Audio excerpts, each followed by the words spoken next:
I met him at work when I was 20, and we've been building our life together ever since. There's been a lot of beauty mixed in with real life victories and challenges with loads of grace. Today's episode goes into a few details about 25 years of marriage.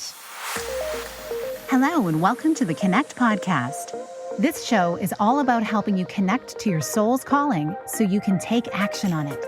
Because the sweetest success is a blend of discovering your purpose with the inner drive to bring it to life. I'm Sheila, health coach, lifestyle entrepreneur, and mom of two, best known for my online wellness programs, mentoring, and self-love passion.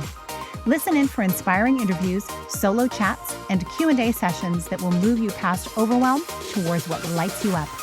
Stop accepting good enough and go for your version of great in your health, business, and relationships. Let's get started.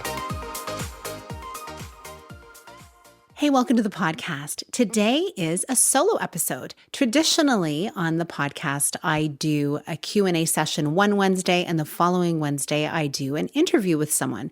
And right now, I am on summer hiatus from interviews, and I have some ones waiting in the wings to be released in September. So I'm thrilled about that. But for now, I thought I'd take some time during the summer to share a little bit about my story, share a little bit about what's happening for me at this time.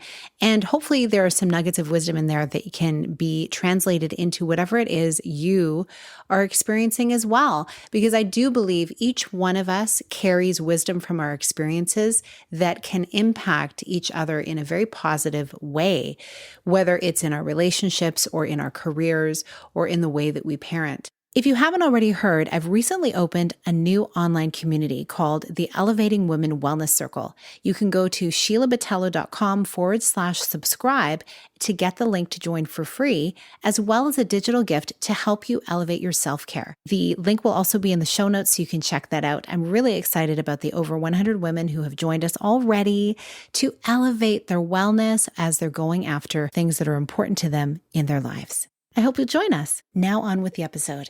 Right now, if you've been following along, you may know and may have heard that I recently celebrated 25 years of marriage to Peter. It's such an exciting milestone because truly it marks almost 29 years of us being together.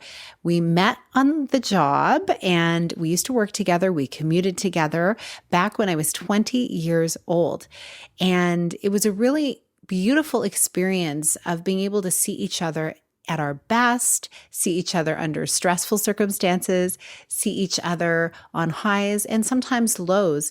And we got to know each other so incredibly quickly in all of those different circumstances. So after working together for a few years and dating and traveling and doing a lot of interesting things in our life, our work actually began in the personal development space. So that was really interesting because we knew that both of us had a desire to keep growing in our lives. And certainly being 20 years old, I had a lot of things to learn. And even now at almost 50, I have a lot more to learn, it feels like. It feels like the more you learn, the more you don't understand sometimes. And yet there's certain parts of our lives that I feel like we've locked in. And in our relationship, certainly we understand each other quite well after all this time together. And also we have been able to impact each other in a really positive way because where each of us has strengths, we've been able to be there for each other to use that strength to support and encourage the other person. And where we've had growth edges, we've been able to learn almost by osmosis, by being together, by seeing each other experience different things. And there's nothing like that that helps you grow that what you can find in a relationship. Back when I was 20, I was not looking to be in a long-term relationship. I wanted to just move into a career space and figure out what I wanted my life to look like. And life has a funny way of serving things up to us when we least expect it. And so as we were working together, we just really hit it off and we became friends. And I think that was one of the keys to us being able to work together and date because of the friendship that was underlying everything. It really was a strong piece in our relationship, and it serves us well to this day. I actually put a post up on my Instagram last week when I was celebrating with some photos that I thought I'd share. And this is what I wrote. I met him at work when I was 20, and we've been building our life together ever since. I never could have known at the time, but my heart made a good decision in aligning our futures. We've been through many phases of our relationship, and our roots grow deeper. There's been a lot of beauty mixed in with real life victories and challenges with loads of grace. The song that I wrote and recorded to walk down the aisle was entitled Eternally. Maybe it was my youthful optimism, but it has served as an aspirational intention for both of us. When people ask me how our love has lasted, all I can say is, grace aside, we were friends first. And then I went on to share a few other thoughts of what I felt has really helped us in our relationship. And I know I'm going to be adding to this list as we continue on in our relationship together. Certainly as our boys are teenagers now and as they're growing and changing, it impacts our relationship as well. So we're always going to see new sides, new versions of each other as we grow. And that makes it really exciting to be able to know that life is never just stagnant. It keeps moving, especially if you love to grow and learn new things and learn new sides of yourself, and also to learn how you can serve in the world with the gifts you've been given. Each one of us has that opportunity. So I'm going to go through a couple of these points that I made. I already talked about how we were friends first. Something about being friends first has given us staying power, I believe, because we were able to enjoy doing things outside of work. We're able to enjoy certain activities and even just being together, being able to be in conversation, to be learning and growing. And really, if you know Peter and I, and if you meet us, you will see that we're quite different. Peter's very analytical. He's a man of few words, but when he speaks, his words have such great impact. And he's very succinct. And he has a way of sharing with you exactly what you need to know in that moment. He's got a really killer gut instinct as well that has served us well over the years. So I look to him for wisdom and guidance, and I'm so grateful that I can do that. And of course, I am someone who's a little bit more outgoing. I love to chat and meet new people. Peter loves meeting new people too, as well.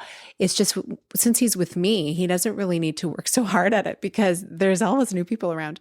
And so what's really fun is I'm able to share my energetic, kind of outspoken side, and being with him helps me learn to be more succinct with what I'm sharing as well. It really helps in our relationship, that's for sure.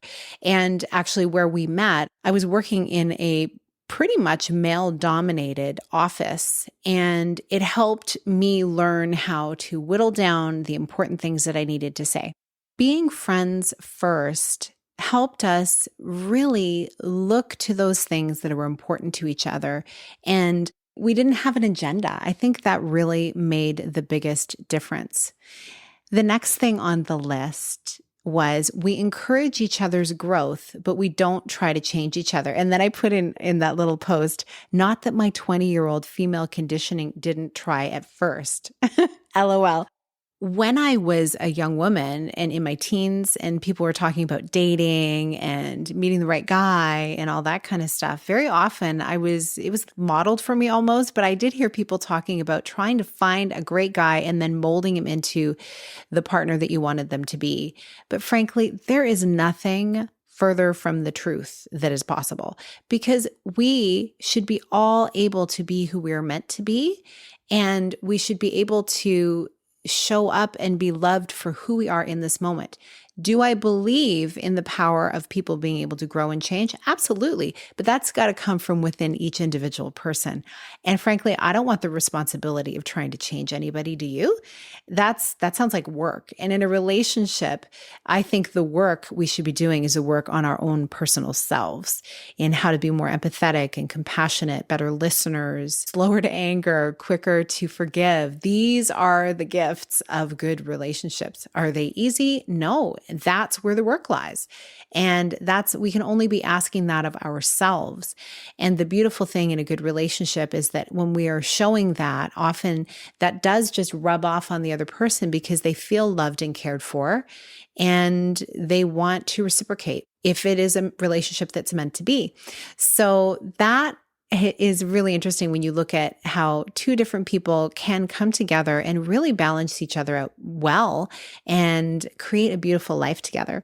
Another thing that I wrote was we try to seek first to understand each other. In the heat of the moment, this is not always easy because we have our own agendas. There's things we want. And sometimes, especially the more you know someone, the more you know which buttons to push to get what you want. But do we really want to be manipulative that way? No. Are we tempted? Oh, yes. We're tempted at times. All of us, we're human, aren't we? But ultimately, what I've found to be really powerful, and I know Peter has found this as well, is trying to ask the right questions, trying to sit in a listening stance to understand each other. And it doesn't always come easy to me. It's gotten easier over the years, but I will admit I can very easily have an idea in my head that I just want to see happen and see how I can make that happen. But what has helped our relationship is when I can actually see things from Peter's side and realize if I am in a relationship, I should want the other person to be happy as well. And so is me getting what I want at all costs going to really help the relationship? Not necessarily, right? Like if it's going to create a division of any kind, it's just not worth it to me. So seeking first to understand and listening to each other is certainly a growth edge for me.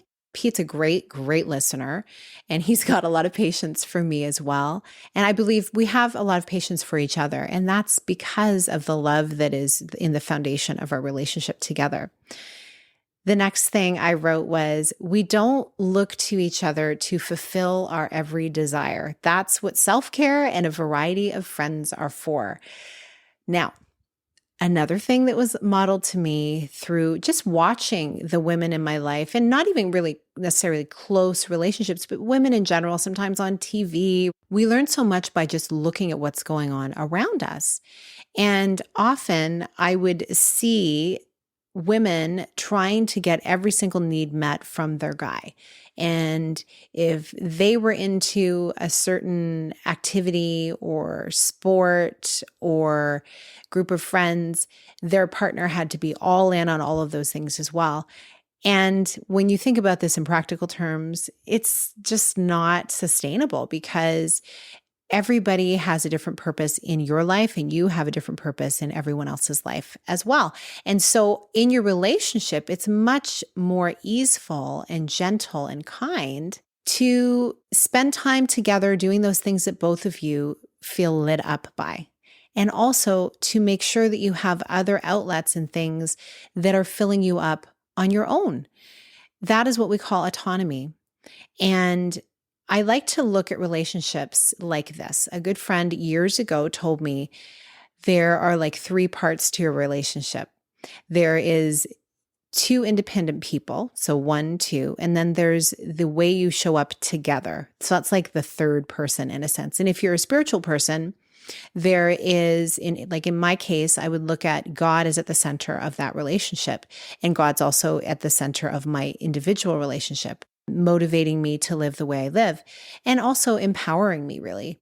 If we look at it in terms of you each in your relationship have things that you're passionate about, things that you're interested in, and you're fueling those things. So say Peter is meeting up with friends for a specific get together and it's really not my thing. He needs that time for himself. And I'm really encouraging of that. And then of course I have my connections and I love to get together with different girlfriends and talk about different things. And each girlfriend kind of has a different flavor in my life. And it's a beautiful kind of give and take. And it's also a beautiful polarization in a nice way. When I think about polarizing, sometimes that can be a negative connotation, but I think we need those polarizing moments to keep things fresh in our lives as well and to keep our perspectives growing and changing. So we don't look to each other to fulfill all of our needs.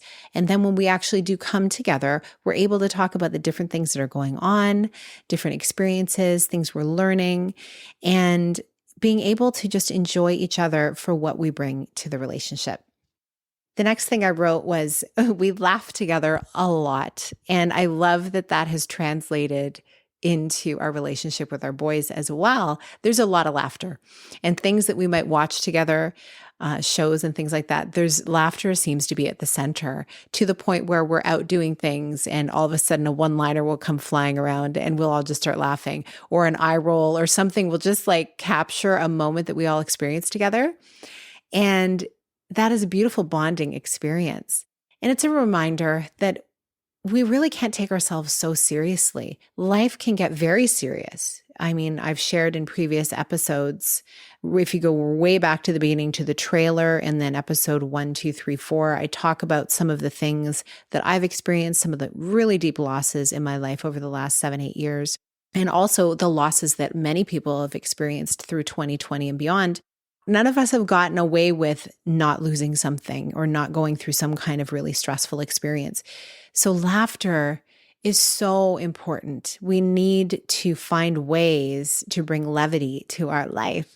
And so laughing, I find even in a tense moment when we're facing something in our relationship, Peter and I can find ways to just break that tension. And laughter is usually the way. And that's when we realize, okay, this thing that maybe we were stressed out about, it might be a big thing, but you know what? We're going to get through it. So far, we have after 25, 29, or however many years we've been together. So I like to invite people into that idea that if we don't take each other too seriously and we laugh together, life can feel a lot more easeful and we can move through the emotions as well. I'm not saying bypassing the emotions if there's negative emotions to be dealt with. Like you got to have those conversations, and we certainly do. In fact, one of our policies in our marriage that we talked about way before even getting married was that we would not go to bed angry with each other. And I can say after 25 years of marriage, there have been a couple of times where we have gone to bed angry at each other and we have not resolved it. But the majority of the times we have worked it out. And I got to say, I slept way better when I've worked it out before going to sleep. And that doesn't mean working it out to like every single detail and it's completely fixed. It's just having that understanding that, hey, we have something to work through. We care about each other. The love is still there and it's important. You know, we kind of came to a conclusion together before putting our head on the pillow. And I invite everyone into that because our sleep can get disrupted by these emotions and we are not thinking with clear heads when we're tired. So very often the very next day, everything gets worked out and life is good again. So yes, don't take yourself too seriously and laugh together more. The next thing I wrote was, we don't even try to have all the answers.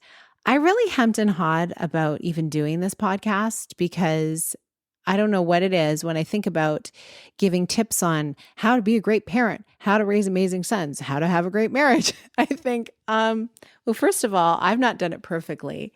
And secondly, you know, you don't want to mess with a good thing. And sometimes I just feel like I certainly don't have all the answers. So I want to provide some information just from my experience that hopefully can be an encouragement to you.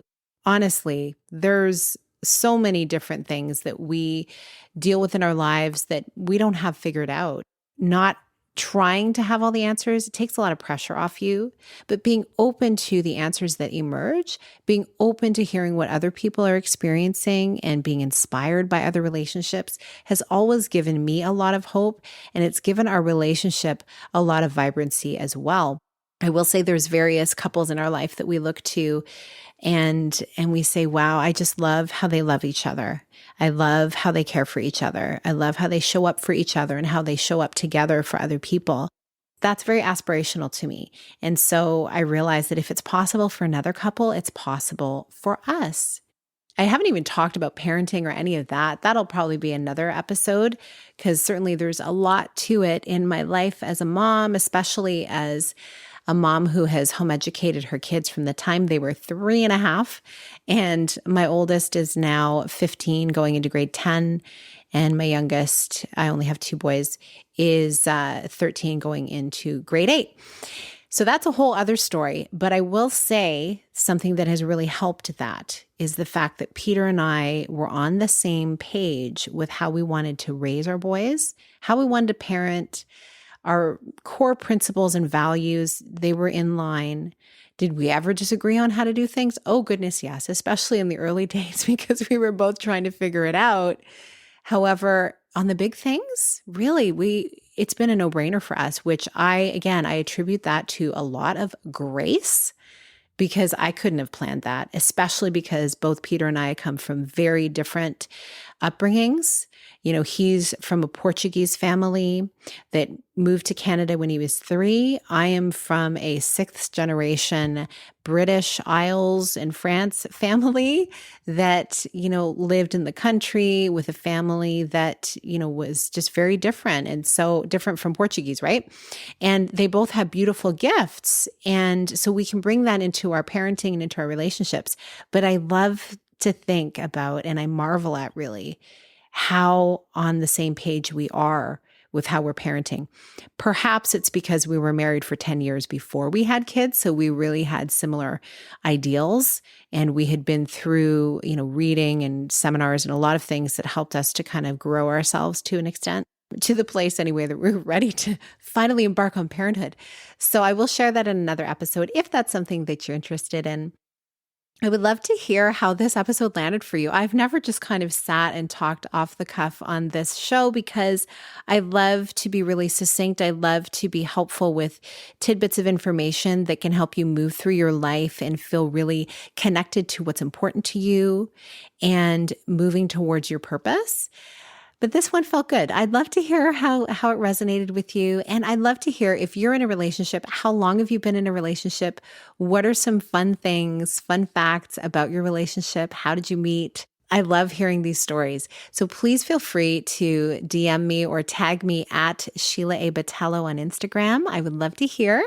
And as always, thanks for being here and rating and reviewing. I've been getting a lot of love lately in the Apple reviews, and I keep it coming. It's the way these episodes get heard, especially as we're coming into interview season again in September. I can't wait to share with you some beautiful new interviews with the guests that I have interviewed so far. Have yourself a wonderful rest of your week. Big blessings. Thank you so much for being here with me on the Connect podcast. If you like this episode, please share it with someone you think would enjoy it. Also, if you head over to iTunes to leave a review, I'd be so grateful. Let us know what your favorite parts were and what you'd like to hear more of. It will help us have a greater impact, elevating many more people to grow and succeed together. See you next time.